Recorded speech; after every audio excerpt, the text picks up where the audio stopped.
Recently একজন নারী content creator মারা গেছেন, যার নাম মেবি কারিনা কাইসার। আমার কাছে মনে হয় তার মৃত্যু আমাদের পুরো জেনারেশনের জন্য বড় একটা লেসন দিয়ে গেছে, যে লেসন করা দরকার। বিশেষ করে সেই নারী, যেই নারী সামান্য কয়েকটা লাইক কমেন্টের জন্য বেপর্দায় রিলস মেক করেন, যেই নারী টিকটকে নেচে বেড়ান, যেই নারী বেপর্দার একটা আখড়া বসিয়েছেন তার জীবনে। এমনভাবে তার জীবনটা সে লিড করছে যেন পর্দা নামে কোনো বিধান যে পৃথিবীতে আছে, ইসলামে আছে, তার জীবনে আছে, এটার যে কোনো এক্সিস্টেন্স আছে, তার ভেতরে এরকম কোনো রিয়েলাইজেশন দেখলে বোঝা যায় না।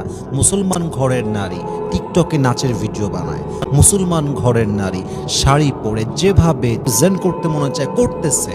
আমার জাস্ট আপনার বিবেকের কাছে একটা প্রশ্ন, যদি আপনি প্রেজেন্ট করতে মনে চায় করতেছে, আমার জাস্ট আপনার বিবেকের কাছে একটা প্রশ্ন, যদি আপনি মুসলমান ঘরের নারী হন। মুসলমান মানে কি আমি ইসলাম বিশ্বাস করি, মুসলমান মানে কি আমি আল্লাহকে বিশ্বাস করি, মুসলমান মানে কি কবরের আযাব যে সত্য এটা আমি বিশ্বাস করি, মুসলমান মানে কি পরকাল বলে একটা জীবন আছে আমি বিশ্বাস করি, মুসলমান মানে কি এটা কিয়ামতের দিবস হবে। প্রত্যেকটা আমলের তো কারিনা কাইসারের মতো আজকে রাতে মারা যেতে পারেন, কালকে সকালে আপনার দাফন হতে পারে।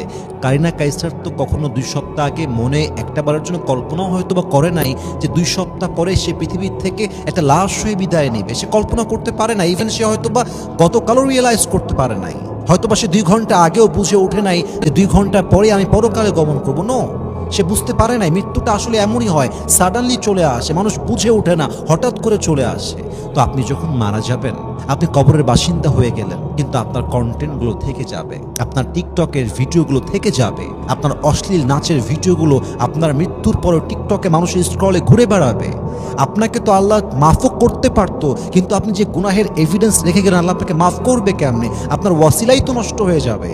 যে ওয়াসিলা দিয়ে আল্লাহ মাফ করতেন, যে আমার বান্দা আর যাই হোক কিছু রেখে আসে নাই অন্যায়ের, আল্লাহ মাফ করতে পারতেন, আপনি তো সেই ওয়াসিলা নষ্ট করে ফেলেন। আমার প্রিয় বোন, একটু বোঝার ট্রাই করেন please. Stop for a moment and think about it. Ask yourself, have I done something in my life so that I can enter paradise?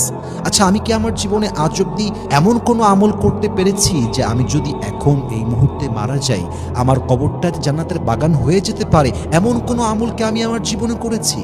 যদি আপনার মন বলে ইয়েস, তুই তোর জীবনে এমন অনেক আমল করেছিস যে আমলের দ্বারা তুই এখনই মারা গেলে তো এখনই কবরটা জান্নাতের বাগান হয়ে যাবে, তাহলে আজকের লেকচারটাই আপনার জন্য নয়। কিন্তু আপনার মন যদি বলে যে না, আমি তো এখন সে আমলটা করি নাই, আমি তো এখন মারা গেলে জান্নাতে যাব, এমন কোনো গুড আমল, এমন কোনো গুড ডিডস, নেক আমল তো আমার পুরো আমল নামার কোথাও খুঁজে পাওয়া যাবে না, তাহলে আপনি কিসের অপেক্ষায় আছেন? আপনি কেন বেপর্দায় চলছেন? আপনি কবে পর্দাশীল হবেন? কবে আপনি অশ্লীল কন্টেন্ট ছাড়বেন? কবে আপনি পর্নোগ্রাফি ছাড়বেন? কবে আপনি হারাম রিলেশনশিপ থেকে বের হবেন? কবে আপনি হারাম খাওয়া ছাড়বেন? কতদিন আপনি আল্লাহর অবাধ্য হয়ে চলবেন? প্রিয় ভাই, প্রিয় বোন আমার, একটু ভাবেন না একটা মুহূর্তের জন্য। মৃত্যু যে কোনো সময় চলে আসতে পারে। আপনার মতো হাজারো নারী ছিল যেই নারীরা প্ল্যান করতো যে আগামী সপ্তাহ থেকে পর্দাশীল হয়ে যাব, আগামীকাল থেকে ভালো হয়ে যাব। আপনার মতো হাজারো যুবক ছিল যে যুবকরা বলতো কাল থেকে হারাম রিলেশনশিপ ছাড়বো, নেশা ছাড়বো, 5 ওয়াক্ত নামাজি হয়ে যাব। ওই আগামীকালটা আর আসে নাই, ওরা সেদিনই 3.5 হাত মাটির কবরের বাসিন্দা হয়ে গিয়েছে। ঠিক কিনা বলেন? আল্লামা ইকবাল লিখেছেন, হুয়ে নামওয়ার বেনিশা कैसे कैसे, ये जमी खा गई नौजुआ कैसे कैसे, ये जगह जी लगाने की दुनिया नहीं है, ये इबरत की जा है, ये तमाशा नहीं है। तुझे पहले बचपन ने बरसों खिलाया, जवानी ने फिर तुझको मजनू बनाया, अजल मौत तेरा कर देगी बिल्कुल सफाया। मेरे दोस्त, ये जगह जी लगाने की दुनिया ही नहीं है, ये इबरत की जा है, तमाशा नहीं है। वमल हयातुद दुनिया इल्ला मताउल गुरूर। This life of this world is nothing more than play and entertainment.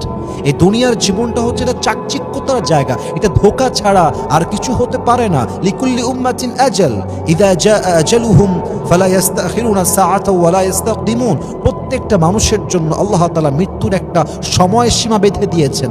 যুবক বয়সে মারা যেতে পারে, কিশোর হয়ে মারা যেতে পারে, বৃদ্ধ বয়সে মারা যেতে পারে। প্রত্যেকের জন্য নির্দিষ্ট সময়কে বেঁধে দিয়েছে একজন। বলেন সবাই, তিনি কে?